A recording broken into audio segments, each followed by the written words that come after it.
Olá, família linda! Seja bem-vindo aí ao nosso canal. Vamos viver maçonaria. Esse amigo e irmão que vos fala é Jair Gomes.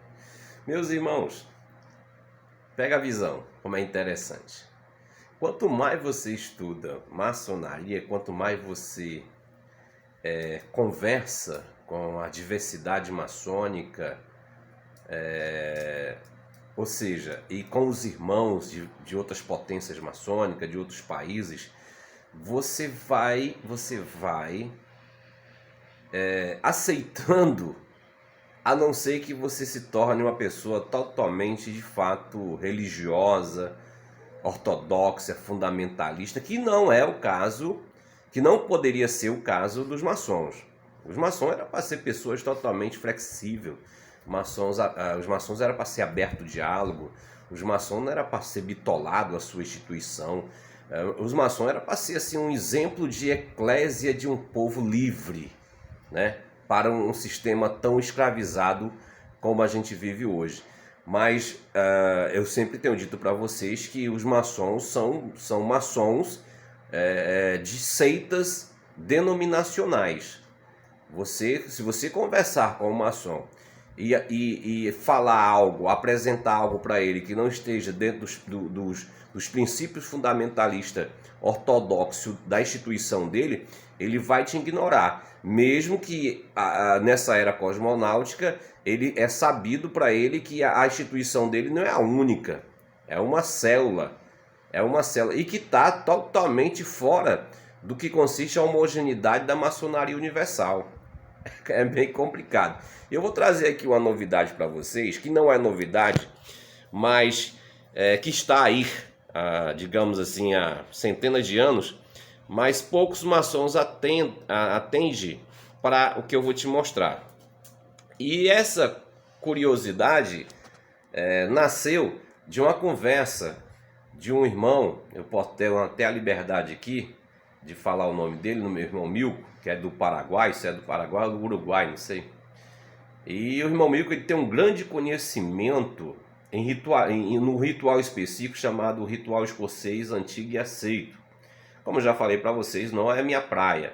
Eu não estudo rituais maçônicos, eu não estudo ritualística. A minha parte pedagógica em relação a que eu busquei, que me interessei, foi a questão da historicidade maçônica e os seus conflitos, né, as suas incoerências, a política maçônica e a parte administrativa. Foi aonde eu me decepcionei com a maçonaria, né? A minha maior decepção foi estudar e conhecer e hoje aceitar as incoerências institucionais. No caso, para mim, hoje, as instituições maçônicas, com seu sistema estrutural, administrativo, político, para mim é uma mentira, né? É uma enganação. Ou seja, se eu for analisar a minha história envolvido em instituições maçônicas, ou instituições, né, desde o candomblé e outras escolas iniciáticas que eu passei, e a igreja evangélica, para mim, a maçonaria institucional foi a maior decepção. Veja bem, meus irmãos, não estou falando de convivência, não estou falando de fraternidade, de horizontalidade com os meus irmãos, estou falando de verticalidade institucional. Para mim foi a maior decepção. A maçonaria institucional é uma mentira, é uma enganação. E segura essa enganação que você está vivendo até hoje e você está sendo enganado. Esse meu irmão Milko, ele tem encontrado muito impasse, né, muito muro, ou seja, leva a chibatada de todos os lados, porque ele tem defendido o ritual escocês antigo e aceito mais próximo, né, da sua origem. E ele mesmo admite nas suas pesquisas, eu conversando com ele essa semana, ele diz: já é impossível nós termos um ritual puro. É impossível. A gente não tem um ritual escocês puro. A gente pode se aproximar do ritual escocês puro, mas esses que são praticados, principalmente aí no Brasil, é uma forma Frankenstein, né? Não tem nada do ritual escocês, né? Eu posso dizer isso para você, é uma forma Frankenstein. E uma das coisas que nós conversamos e que me trouxe a atenção, que ele defende, né? Ele defende, segundo a sua tese, é que no ritual escocês antigo e aceito, né, aquele mais próximo da sua origem, não se lê nenhum versículo da Bíblia, né, da Bíblia ou de qualquer outro livro nas reuniões maçônicas que praticam o ritual escocês antigo e aceito, no caso mais próximo da origem.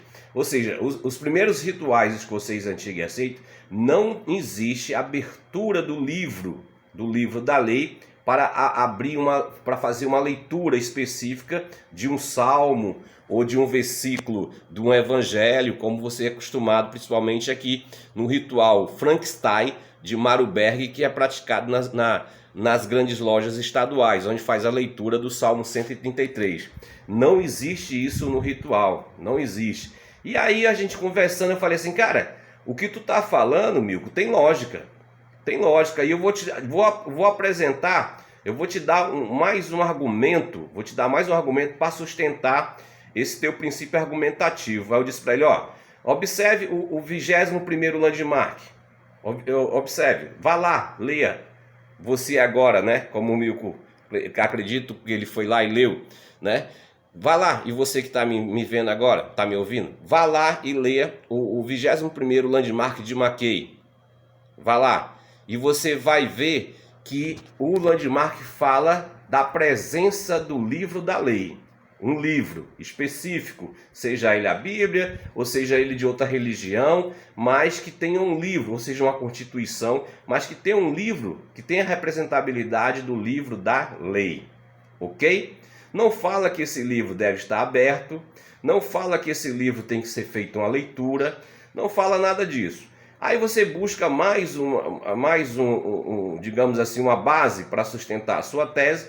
Você vai no quinto ponto de reconhecimento da Grande Loja Unida da Inglaterra, vai fazer referência que deve haver o livro da lei, o esquadro e o compasso numa reunião maçônica. São as luzes em móveis, né? Ou seja, aquelas luzes fixas, entendeu? Mas não diz que tem que fazer uma leitura, não diz que tem que ler um salmo ou ler o versículo do evangelho, não fala sobre isso. Então isso é uma invenção da maçonaria brasileira, gente. Essa leitura que se faz nos rituais maçônicos no Brasil, a Dorinamita, escocês antigo e aceito, praticado pelas grandes lojas, que eu considero um ritual Frankenstein, não existe na maçonaria nos seus princípios, não há leitura. Isso se torna de fato a maçonaria como fosse uma religião. E uma outra coisa que ele disse também, que não há oração no ritual escocês antigo e aceito. Não existe oração, não existe a busca do favorecimento do grande arquiteto do universo, como a gente vê em certos ritos aqui no Brasil. Então é uma bagunça, não tem princípio, não tem tradição, tudo é inventado, tudo foi criado. Eu acho que, como eu vou repetir para vocês, a única coisa pura que existe maçonaria, que se mantém uma tradição, chama-se a iniciação maçônica. Isso aí eu tenho estudado, tenho buscado o relato dos maçons, tanto brasileiro como estrangeiro, é o mesmo. Há uma homogeneidade na iniciação, mas o resto, meus irmãos, o resto, tanto de rituais maçônicos, tanto de a parte política administrativa das instituições maçônicas, é Frankenstein, é decepcionante. Então eu diria, é cada um no seu quadrado, é cada um no seu fanatismo. Então defenda a sua grande loja, defenda o seu grande Oriente, mas não venha aqui querer falar de maçonaria universal, de que você pertence à maçonaria universal. Você pertence à sua seita, você paga a mensalidade à sua seita. E esse ciclo maçônico, de sistema de potências maçônicas aqui no Brasil, autocrático, que mantém relacionamentos, né, de convivência por meio do tratado de mútuo reconhecimento, aonde dependendo do contrato social ali afirmado, essas potências vão ter benefícios, muitas vezes da intervisitação e muitas vezes até barganhas financeiras, né? Mas você jamais vai querer aceitar isso, porque você simplesmente é um pagador de mensalidade e só tem direito a entrar na sua loja ou visitar uma outra instituição é se você manter as suas mensalidades em dia. Então eu considero você um pagador de mensalidade. Então fica aí mais essa, digamos assim, essa incoerência, né? Que é essa temática em relação ao livro da lei que consiste nas reuniões maçônicas. Segundo o Milko, né, um historiador, e segundo muitos outros historiadores, e segundo a minha pesquisa individual que eu fiz buscando referência no próprio Landmark e no próprio 5º ponto de reconhecimento da Grande Loja Unida da Inglaterra, concordo plenamente, né, que não há leitura, né, de um salmo específico ou de um versículo específico nos rituais maçônico mais arcaico, principalmente o ritual escocês antigo e aceito. Não há leitura. E hoje existem algumas lojas, né, em alguns países que se pratica o ritual escocês antigo e aceito, que não faz essa leitura, como é costume aqui no Brasil, e não faz oração agadu, ou seja, não tem esse religar, não tem esse agradecimento ao grande arquiteto do universo. É um ritual totalmente pragmático, telúrico e fálico, assim como é a maçonaria. Maçonaria, ela diz que não tem nada religioso, ela não tem nenhuma ligação em relação aos conceitos fundamentalistas da religião, mas as práticas que se vivencia dentro dos seus tempos, como a leitura de um salmo, uma oração agadu, um agradecimento e etc., tem tudo em declarar-se que é, de certa forma, uma vivência religiosa, né?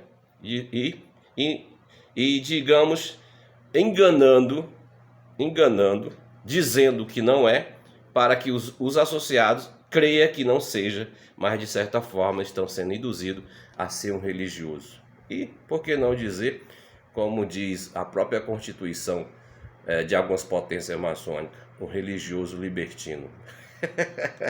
Te amo sem te conhecer.